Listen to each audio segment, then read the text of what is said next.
Hello my friend, it's Cami from the blog Tidbits. I had a lot of fun the other day taking my trusty camera around with me as I cooked for our family. I thought it'd be fun to share a what we eat in a day video with you. Now I find other people's what we eat videos super entertaining. They're also great to help me get ideas. But I really want to go beyond entertaining for you today, and I want to inspire you with creative ways to get more veggies in your diet, more fermented foods, and also to use what you may already have stocked in the pantry. So that is my goal. Of course, what we eat every day is not the same, but this was a day that we really made the most out of veggies, fermented foods, and our pantry foods. So I'm excited to share this with you. First up is, of course, breakfast, my absolute favorite meal of the day because Mr. Tidbits cooks breakfast. It's so nice. That is something new that I have adapted to since we kind of brought him home to do the homesteading and this business with me. So anyway, he makes breakfast while I kind of get the kids ready, get me ready, do some exercising and all that. Anyway, he wakes up and gets breakfast going. This will likely switch next month because he will need to be outdoors a lot in the mornings doing farm work and homestead stuff. So we'll probably swap that role and I'll do breakfast again, and then hopefully he'll take dinner with more of the grilled meats and stuff. But anyway, as of right now, he does breakfast and I love it. He is so good at making really wholesome from scratch meals. And this morning, he decided to make some steel cut oats. The kids love these. We always have steel cut oats. If you've never tried steel cut oats, they're just like oatmeal before it's been rolled out. So they have more texture and more chew, and it takes your body a lot more work to digest them. So they're actually really good for your digestive system. So anyway, our favorite way to make steel cut oats is with the Instant Pot. He was actually going off of this recipe that's in my sister and I's cookbook that we made a few years ago. It's called Master the Electric Pressure Cooker Cookbook. I think this was the peach melba recipe. Anyway, you basically just dump the oats into the Instant Pot. If you have some canned peaches, which we always have after our big canning sessions in the fall, you can just dump those in there. They kind of get all broken up and just kind of incorporate throughout with the steel cut oats, so you don't even need to chop them, which is nice. And I believe he sweetened this with just a little bit of pure maple syrup. And then you just get the Instant Pot going. I think it takes about 10 minutes of cook time, plus you gotta account for the pressure up and pressure down. These Instant Pot steel cut oats are really great to kind of start. If you wake up earlier than your family, get them started and they could just sit in the Instant Pot until you're ready to eat. To serve it up, we like to put a big old slab of butter on top and just let it melt, and it just makes these so creamy. And then we'll often add another little splash of maple syrup, maybe a splash of milk. Sometimes my kids like to sprinkle in a little coconut sugar. Anyway, these are delicious and so filling. They will get you through well past lunch. And I just gotta say, we use our Instant Pot so much. It's been really nice to have this in our pantry. If you saw my pantry reveal space, it's just been so nice to prep this stuff in the pantry, leave it there, and then bring the prepared food out to the kitchen where we can dish up. Anyway, he also made that morning, and actually pretty much every morning for the last few weeks, he's been making kefir smoothies. Him and I may or may not eat what he makes the kids, but we both love to have a kefir smoothie. Some of the kids like the kefir smoothies. We're trying to get them used to it. If you haven't kind of grown up or been accustomed to kefir, it's an acquired taste. But I would say at this point, I crave it. At first, I was like, whoa, that is sour. But now I just crave these kefir smoothies. This morning, he threw in some frozen bananas. It's really great to keep some frozen bananas just always in your freezer as the warmer months come. And then he threw in some frozen raspberries, some frozen mangoes, a little scoop of honey also helps to kind of cut down that sourness that's in the kefir. And something that we've learned to get our kids to eat more of these kefir smoothies is to add just a little bit of milk. Again, it's just another step that kind of dilutes the sour kefir taste, and it's getting them used to it. And so now he won't do that, and then they've been drinking it. So we're just trying to get this more into our diet because kefir has so many health benefits. At first, we initially thought just it's really good for the gut. But if you do some research, kefir has so much good health benefits, and we just get our raw milk from the local dairy. Hopefully we're getting a milk cow maybe this spring, maybe next, I don't know. We've been saying that for a while, but we like to just feed our kefir grains with the raw milk, and this is just a really, really delicious smoothie. Sometimes I actually like to make it into a smoothie bowl where I'll pour it into the bowl and just top with some granola, maybe a drizzle of honey if I'm feeling like it's a little too sour. But that's a really yummy way to eat a kefir smoothie as well. All right, let's talk about lunch. Now, lunch can look a few different ways for us, but typically we're either eating leftovers from the dinner before. With a family of 6, that's actually kind of rare that we have some leftovers, but I love it if we have like a really nourishing soup, something very filling to get us through until dinner so we don't need snacks. So leftovers, if they're there, that's what we'll have, at least the husband and I. Now for the kids, we usually leave them to themselves for lunch. I stock enough just fresh ingredients, fruit, strawberries, blueberries, deli meats for protein, some cheeses. I just try to stock enough of that I want them to kind of learn some independence. My kids are old enough now that I feel like telling them they're on their own for lunch, teaching them that they need some protein, some carbs, just helping them kind of take control of one meal of their day has proven to be very nice, both for the cooks and for the kids. So that's usually the kids do. I will sometimes make them a juice from our juicer.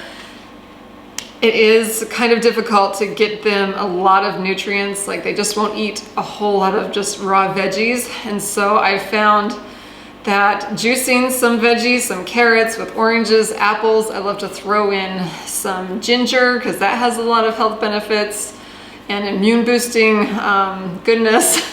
Anyway, if I can make them up a juice, it really kind of just, I don't know, I feel good about doing that because it gets them some nutrients that they may not otherwise choose to put in their meals, or maybe be a little too picky to eat when I serve it to them. But they will all drink this juice. I have loved our juicer. I will link to it below if you're curious.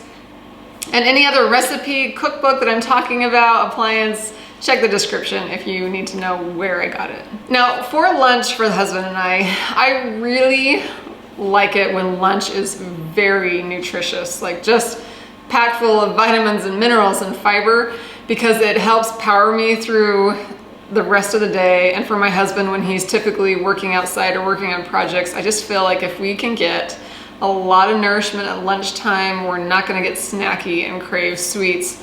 So doing this takes a bit of prep work, and I hope what I'm about to show you is inspiring. But I really like to, at the beginning of the week, chop a ton of veggies. Like I just go to the grocery store without a list and just grab maybe what's on sale. I check the organic sections always to make sure, to see if I can get as much organic produce as possible and use that instead. I just want to fill my fridge with veggies that are chopped and prepared and ready to be thrown in something really quick and easy. If I don't have these chopped and prepared veggies, it's unlikely that we will get them in our diet or reach for them. So what we've been doing lately, I would say for like the last 3 or 4 months, is just filling our fridge with these chopped veggies. I also like to make fermented red onions. They're so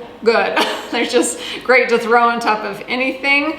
Basically you just chop up the red onions and then you add some salt and just kind of incorporate that into the onions and let it sit for a while. That salt will kind of pull out moisture. And then you can put these salted onions into a jar. I've done them a few ways, where you just add water to top it off. You can dissolve the salt in the water, then put it in the jar. This time I tried using apple cider vinegar instead of water, and I gotta say it's a little too potent, so I really just like the salt and water method.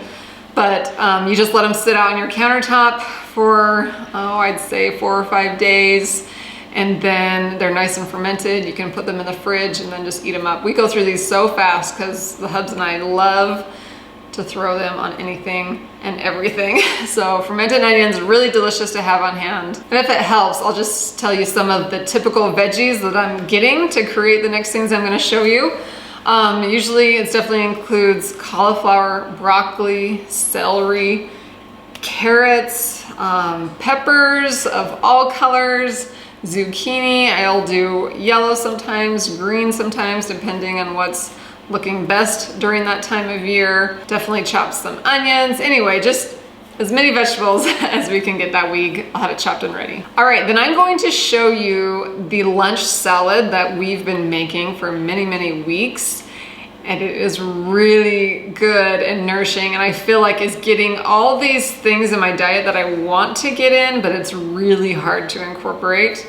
So for this salad, I actually kind of discovered it or ran across it from a channel called Crispy Cancer. I'm really inspired by him. Of course, he used nutrition and things to help him get through cancer. So it's really fascinating to listen to his story. But whenever I watch his videos or read his content, I'm always, thank the Lord, we do not have cancer, but I feel like I always think an ounce of prevention is worth a pound of cure. And so I like to take these principles that Chris teaches that helped him get through cancer and try to incorporate as many as possible just for the sake of prevention and better health.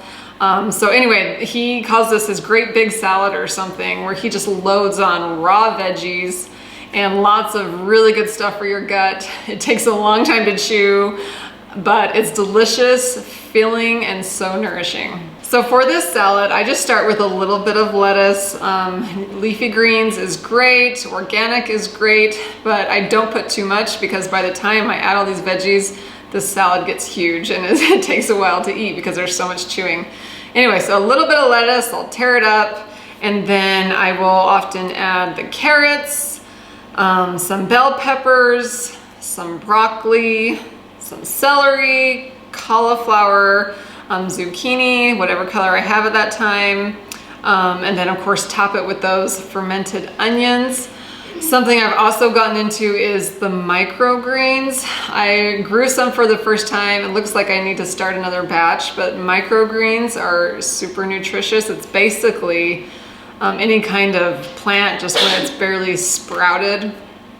And those sprouts have a lot of nutrition held into them still. So these, and they're super yummy. I actually got this microgreen mix that has several different seeds in it. So you like eat it and you're like, oh, that was a radish or that was a broccoli, but it's just these little starts. Anyway, they're really good, really yummy to top on a salad. Then once I have a plate of veggies, usually I'm making this for my husband and myself, by the way. So those veggies are filling the plate. Then it's time to just make my own dressing for it. Now, you can do this anyway. You can get creative. You can add whatever spices or herbs or oils that you want. But here's typically what I am reaching for. I just grab a jar, and I'm kind of planning to make enough dressing to get us through at least a week. So I add some olive oil to the jar. I would say most of the liquid is the olive oil. And then I will add a splash of apple cider vinegar, which is so good for you. And I don't love to just like down apple cider vinegar. So to mix it in this dressing is really just a great way to get it into my diet. And then I just start adding some spices. I usually always reach for some salt and some pepper. I don't love fresh garlic in this dressing recipe. It makes it a little too potent. So I usually just grab some garlic powder or minced dried garlic and throw it in there. And then a little splash of Italian seasoning makes it really yummy. And then I like to throw in some turmeric powder, just a little bit. You don't need a whole lot, it's very strong. And then maybe some curry powder. Again, these are spices that are super good to get into your diet. And then rather than taking them in supplement form, put them in your food. It works great and it tastes delicious. And then of course, with all of this, it's just very potent and strong. So adding like a scoop of raw honey into it just sweetens it up a little bit, makes it really, really good. And I just shake that up in a jar, drizzle a tiny bit on the salad. You really don't need very much because it's so flavorful. And then I can just store that jar for the week out on the countertop and use it throughout the week. Now, every good salad needs some kind of toppings. So this is where I like to get in a lot of those seeds that are really great to get into our diet. So I often just put on a little handful of raw almonds. I also like to put on pumpkin seeds. Those are very nourishing, especially for females during certain parts of our cycle. So I always try to throw in pumpkin seeds on a salad.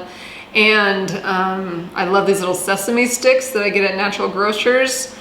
They're just crunchy and yummy, so I throw those on top. Anyway, that is our big lunch salad. It's nourishing, it's delicious, and it powers us through until dinner time. Dinner almost always has some kind of sourdough bread to it. We love that. I'll do sourdough briskets. Right now, I am really into making this multi-grain sourdough bread from Lisa from Farmhouse on Boone. And that is because I bought a big 5-gallon bucket worth of multi-grain cereal. It's got like 10 different grains in it. And my kids get really tired of it for breakfast. So I'm trying to use it. And this bread recipe is a great way to use that. It's so good. So my routine is usually to feed my sourdough in the morning, or the morning before I want this bread. Feed my sourdough, make sure it's nice and active, and then in the evening, I mix up the bread recipe, let it rise overnight, shape it, put it in the loaf pan, let it rise again, and then cook it in the afternoon, and then we have a delicious homemade loaf of bread for dinner that evening. That's kind of been my routine for quite a while now, and it's working great. I am sharing with you a dinner idea that also uses all those veggies that you've chopped and prepared at the beginning of the week. And this makes dinner just so quick and easy, almost effortless, and just kind of fun to just grab all those colorful veggies, toss them in a pan. Anyway, I'm sharing with you my stir fry recipe that has this delicious orange ginger sauce. Oh, it is so good. And I actually typed up a blog post with a printable recipe. If you need that, go ahead and check my blog at tidbits-cami.com for that recipe. But I really want to encourage you here to just kind of be creative and have fun in the kitchen with this recipe, because it's once you make it once, you'll be able to get the feel for it and just have a lot of fun based on what veggies you have, maybe what meat or protein that you want to add, and then you just pour this orange ginger sauce over it all, and it's delicious. So let me walk you through how I make it, and then you can print the recipe if you need that. This sauce is really simple and uses a lot of ingredients that are, again, just very, very nourishing and great for our bodies. So I like to start with just zesting one orange, and then add that to a medium-sized bowl you're gonna need for all these ingredients. Then if you just take that orange that you just zested, cut it in half and juice it, you'll want about all the juice from about one whole orange. And then you're also going to add about a cup of chicken broth or stock, whatever you have on hand.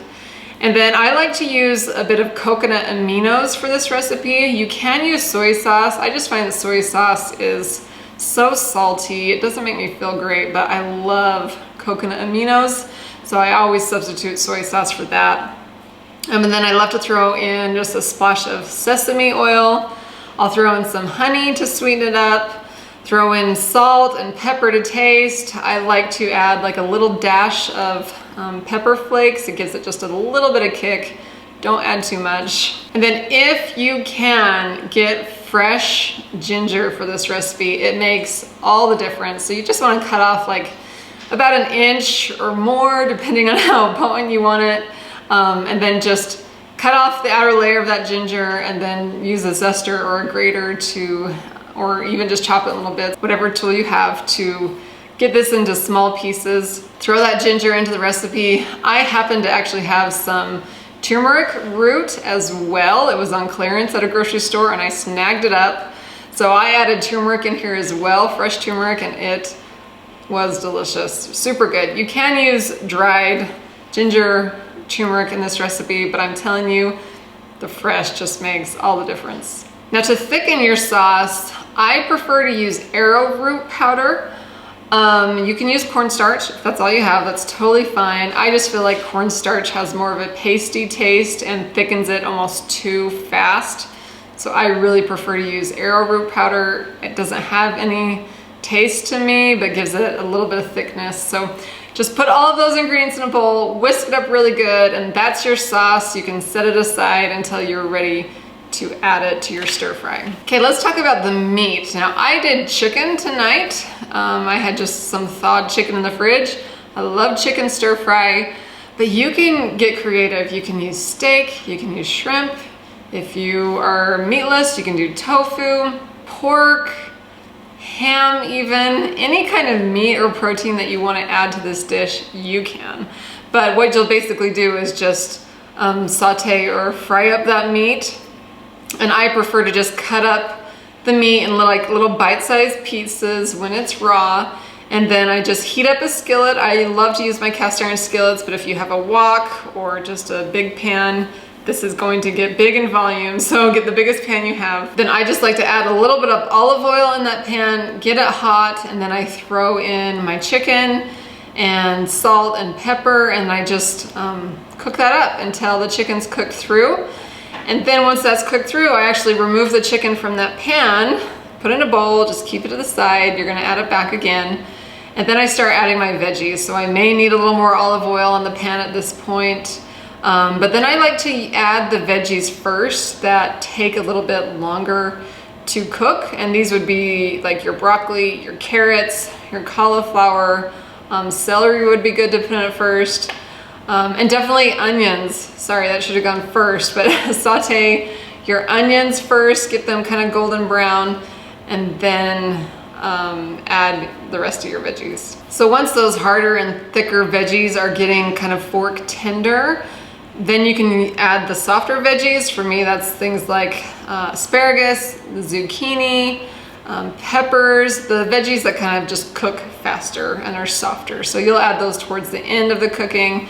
But basically, get all your veggies sauteed up to the perfect doneness that you prefer, and then add your chicken back in with those veggies. Once all of that meat and veggies are together, then you can just add the orange ginger sauce, and it just smells so good when you add that to that hot pan, and then just stir it the entire time, and it will thicken pretty fast and really doesn't take long before it's all warmed up and done. So stir fry is also great with some kind of grain. So, and you may want to think about this before you get all your veggies and meat chopped and prepared, because it cooks really fast once you get going. But think about what grain you want. So I love brown rice with stir fry. I will leave a link to my sister's Instant Pot brown rice recipe. So I actually make that up in batches, and for this dinner this evening I actually had leftovers, so I just warmed them up in a stovetop really quick. But brown rice is great for that. You can use any kind of pasta, angel hair noodles or spaghetti. You can use whole wheat pastas, you can use egg noodles, you can use brown rice noodles. Anyway, quinoa would also be really great. Whatever you think your family will like for kind of the base of your meat and veggies. Cook it up and have it ready so that by the time your meat and veggies are warm, you can just dish it up. And then to plate it, you just put your grain, your rice, your noodles, whatever you want at the bottom of the plate. Scoop on a big old heaping scoop of these meat and veggies. And of course, if you've made some bread, also include that on the side. There's a lot of yummy garnishes that you can add to this. Some green onions, crushed up peanuts. Anyway, lots of toppings that you could add. We like to use coconut flakes on occasion. Sky's the limit. You can check out my blog post. We've got a list of ideas for you over there. Anyway, this actually is a really simple meal if you've done that prep work by cutting your veggies and such a good way to get these veggies into yourself and kids if you have them. So I hope you've enjoyed these ideas. Please let me know what you think, if you would like to see more of what we eat, if these ideas are helpful. Maybe you want to see more ideas using veggies creatively in your meals. I think that would be a really fun video to create for you. Anyway, I love your feedback, so chat with me in the comments about the kind of ideas that you would like to have. I hope this was helpful, and I hope you enjoyed this What We Eat in a Day video, and I will be back very soon to share more inspiration for the keeper of the home.